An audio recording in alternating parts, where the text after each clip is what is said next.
Welcome to the Tech Egg. Don't get scrambled. Enjoy the video. You start by confirming the port capability and then act. Inspect the laptop's USB-C port marking or manual to verify audio or USB data support. Plug the Type-C earphones firmly into the port. Once connected, open sound settings so you can immediately see the device appear.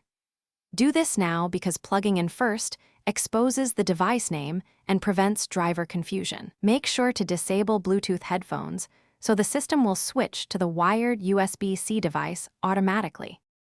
Once the earphones show up, you select them as the default playback and recording device so audio routes correctly.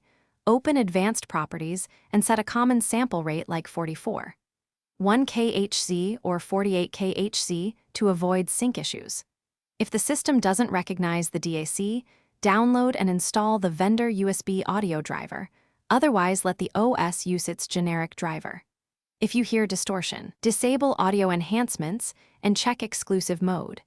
These steps fix the You finish by testing playback and mic in a simple media file and in the OS sound test. Adjust volume and confirm microphone levels in recording apps. If the device disappears or audio stutters, restart the audio service or reboot the laptop to reinitialize the USB stack. One key troubleshooting tip: try a different USB-C port or a known good USB-C to 3.5mm certified adapter.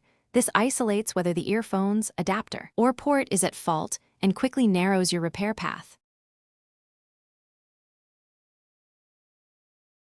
Thanks for watching. Consider subscribing if I helped unscramble your problems.